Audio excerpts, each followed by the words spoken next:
क्या आप कभी सोचते हैं कि जीवन में सच्चा सुख क्या है? क्या आप कभी सोचते हैं कि मृत्यु से कैसे निडर होकर जीना चाहिए? आज मैं आपको एक ऐसी कहानी सुनाने जा रहा हूँ जो आपको इन प्रश्नों का उत्तर देगी। आइए कहानी को शुरू करते हैं। इससे पहले कि आप इस कहानी में खो जाएं, अभी इस चैनल को सब्सक्राइब कर लें। एक बार की बात है, एक नौजवान युवक गौतम बुद्ध के पास आता है और कहता है कि बुद्ध, क्या आप मेरे एक सवाल का जवाब देंगे? बुद्ध ने मुस्कुराते हुए कहा कि पूछो, क्या पूछना है? इसके बाद युवक ने कहा कि हे बुद्ध, मेरी उम्र अभी बहुत ज़्यादा नहीं है, लेकिन मैं बहुत परेशान रहता हूँ और दुखी भी रहता हूँ। मैं आपसे जानना चाहता हूँ कि मेरे जीवन में अभी से ही इतना दुख क्यों है? मेरी ज़िंदगी तो अभी बहुत ही बाकी है। क्या मेरे जीवन में दुख बढ़ते ही रहेंगे? इन दुखों से छुटकारा पाने का कोई रास्ता नहीं है? क्या सुनकर बुद्ध कहते हैं कि तुम्हारा दुख मुझे दिखाई नहीं दे रहा है। यह सुनकर वह युवक कहता है कि यह बुद्ध, दुख तो मेरे अंदर है और मेरे भीतर है, आपको कैसे दिखाई देंगे? यह सुनकर बुद्ध उस पूछते हैं कि अपने दुख को दिखाई देते हैं किसी को? युवक कहता है कि यह बुद्ध, मैं अपने दुखों को भली भांति देख कर रहा हूँ। कि बुद्ध पूछा कि दुखों का मूल्य क्या है? बुद्ध के युवक ने चर्चा कर चल रही है कि एक बिच्छू दौड़ कर आता है और तथागत बुद्ध, इसके बाद बुद्ध उसी वक्त के कहते हैं कि चलो आज मैं तुम्हें जीवन की सत्य दिखाने का जगह लेकर चलता हूँ। तुम्हें वहाँ कुछ नहीं बोलना है, चुपचाप सारी बातों को सुनना रहना है। इसके बाद तुम्हें अपने सारे प्रश्नों का उत्तर स्वयं मिल जाएंगे। यह कहकर युवक गौतम बुद्ध के पीछे पीछे चलने लगता। कुछ दूर मिलने के बाद गौतम बुद्ध एक घर के प्रवेश कर रहे हैं। घर में प्रवेश करने के बाद वो युवक और तथागत बुद्ध देखते हैं कि वहाँ पर बहुत सारे लोग खड़े हैं और बीच में 4-5 वृद्ध आदमी भी लेटा हुआ है। और बुद्ध को देखते हुए सभी लोगों ने उनके लिए रास्ते बनाई और बुद्ध की उस आदमी के पास वहीं उसके चारपाई पर जाकर बैठ जाते हैं। वो युवक भी पास में भी बैठ जाता है। इसके बाद वृद्ध आदमी जो चारपाई पर लेटा हुआ था और कहना शुरू करता है कि हे बुद्ध, मैं नहीं जानता हूँ कि मेरे जीवन में कितनी सांसें और बची है। पता नहीं किस वक्त भगवान के घर से बुलावा आ जाए। मैं मरने से पहले अपने कुछ सवालों के जवाब जानना चाहता हूँ आपसे। मुझे पता है कि उन सवालों का जवाब आप ही दे सकते हैं, इसलिए मैंने आपको यहाँ पर बुलाया है।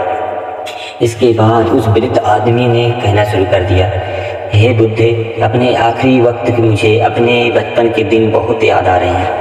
मैं अपने बचपन के दिनों को याद करता हूँ और सोचता हूँ कि वह दिन क्या थे और कुछ पाने की फिक्र ना थी और ना खोने का गम।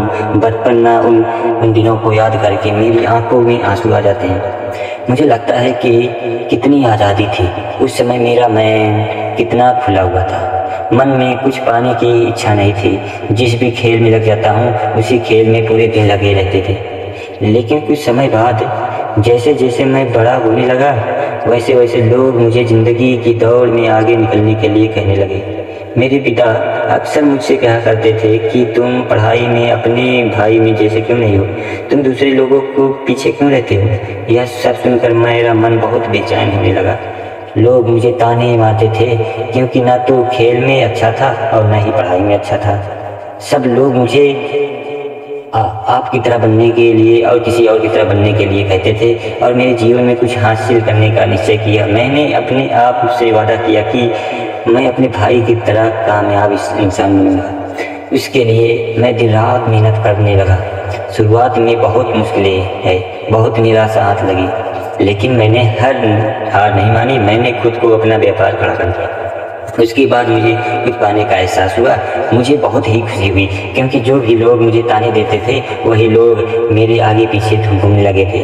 कुछ वक्त बाद रईस बेटी के साथ मेरी शादी हो गई। उसके बाद मुझे लग रहा था कि जैसे मेरा जीवन स्वर्ग बन गया है। कुछ साल बाद मुझे 2 बेटे प्राप्त हुए। दोनों बहुत ही सुंदर और हास्य थे। अब मेरा मन मेरे बच्चों के लिए कुछ करने का उत्सुक हो गया। मैं और भी ज़्यादा धन कमाने में लग गया और जल्द ही अपने नगर का सबसे बड़ा व्यापारी बन गया। सब कुछ अच्छा चल रहा था, लेकिन अनहोनी को कौन टाल सकता है। एक दिन अचानक मेरी पत्नी अचानक छोड़ के चली गई। मुझे बहुत ही गहरा सदमा पहुंच गया। मैं कई दिनों तक अपने घर के बाहर नहीं निकला। मेरे बेटे हिम्मत देते थे, पिताजी माताजी तो नहीं रही और जो भी हो चुका है वो वापस नहीं आ सकता, लेकिन हम दोनों भाई आपका हमेशा साथ देंगे, आपकी हमेशा सेवा करेंगे। आपको किसी बात की कोई चिंता करने की आवश्यकता नहीं है। और धीरे धीरे मैंने भी अपने मन को समझा लिया कि अब तो मुझे किसी प्रिय पत्नी के बिना जीना पड़ेगा, इसलिए मैंने अपना मन अपने बेटों के साथ जोड़ लिया। उसकी खुशी में ही मेरी खुशी होती थी, उनके दुख में ही मेरा दुख होता था। इसके बाद मैंने कहा कि बौद्ध जीवन चक्र अक्सर मुझे महसूस होता है कि आखिर जीवन क्या है, जीवन को उसकी गहराइयों में कैसे जाना जाए कि मैं कौन हूँ और मैं दुनिया में क्या करने आया हूँ।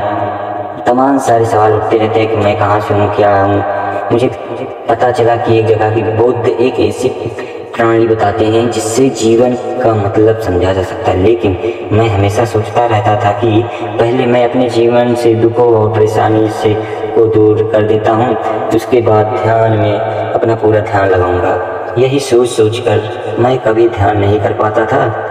धीरे धीरे वक्त भी की तरह आखिर में उम्र में ढलने के बाद बीमार पड़ गया। वैसे मेरे जीवन में कोई कमी नहीं रही। मेरे बेटों ने मेरा अच्छा साथ दिया, मैंने जीवन में बहुत कुछ हासिल किया, लेकिन अब मैं अपने जीवन के अगर पीछे मुड़ कर देखता हूँ तो मुझे एहसास होता है कि मेरे बचपन के दिन सबसे प्यारे दिन थे। उस आदमी ने बुद्ध से पूछा, मैं चंद मिनट का मेहमान हूँ, मैं जानता हूँ, लेकिन कुछ ऐसा सूत्र मुझे बता सकते हैं जिससे मैं सुकून से मर सकूँ, मेरे मन के सारे सवाल शांत हो जाए, मैं जीवन में असली मतलब समझ सकूँ। यह सुनकर बुद्ध ने कहा कि हर इंसान बचपन के दिन के प्रिय क्यों होते हैं, क्योंकि इस समय में कोई चिंता नहीं होती है, वो आज़ाद होता है, उसके मन में कोई लालसा नहीं होती है, जिस काम में भी लग जाता है उसी में मग्न हो जाता है। लेकिन जैसे जैसे इंसान की आयु बढ़ाने लगती है वैसे वैसे उसकी इच्छाएं, उसकी कामनाएं दिन प्रतिदिन बढ़ती जाती है, और इसलिए अक्सर इंसान भविष्य की तैयारी में लगा रहता है या फिर अतीत के बारे में सोचता रहता है और वह वर्तमान में जीना भूल जाता है। और वही अगर हम किसी छोटे के बारे बच्चे को देखते हैं तो कोई भविष्य नहीं होता, कोई अतीत नहीं होता, उसकी केवल वर्तमान होता है, इसीलिए वह वर्तमान में पूरा आनंदित होकर रहता है। तुमने अपना पूरा जीवन अपनी कामयाब हो और अपने बेटों, अपनी पत्नी और अपने भविष्य की योजनाओं में बिता दिया, और तुम हमेशा यही सोचते रहे कि पहले मैं अपने जीवन को व्यवस्थित कर लेता हूँ और उसके बाद मैं सत्य की खोज करूँगा, उसके बाद ध्यान करूँगा। लेकिन हम यह भूल जाते हैं कि कल कभी नहीं आता, भविष्य की योजनाएं कभी पूरी नहीं होती। जब एक योजना पूरी होती है तो दूसरी योजना बना लेता है हमारा मन। इस प्रकार जीवन का चक्र चलता रहता है और अब आखिरी समय आ जाता है तो जब मृत्यु तुम्हारी सैया पर लेटी हुई है तो तुम्हें एहसास हो रहा है कि मैंने जीवन में कुछ भी हासिल नहीं किया। अब तुम्हें लग रहा है कि जो भी तुमने किया है तुम्हारा एक भी सुई नहीं ले जा सकती। अगर यही बात उसी वक्त समझ जाते तो और मृत्यु निश्चित होकर भी नहीं आती, तो कभी भी अगर यही सब समझ लेते, ध्यान और शक्ति को खोज करने चले जाते। तुम कोई एक ऐसी चीज खोजने की कोशिश करते जो तुम्हारे साथ जा सके, जो तुम्हें परिपूर्णता के साथ मरने का मार्ग दिखा सके। वृद्ध आदमी के हाथ धोकर बुद्ध ने कहा कि बुद्ध, या तो मैं जानता हूँ कि मुझसे गलतियाँ तो हुई है, मैंने अपने जीवन को सार्थक रूप से जिया ही नहीं, और इस बात को मुझे बहुत ही गहरे से एहसास हुआ है। लेकिन आपसे फिर से वही सूत्र जानना चाहता हूँ, क्या मैं परिपूर्ण था? क्या सत्य नहीं थी और सत्य की कोई झलक नहीं थी?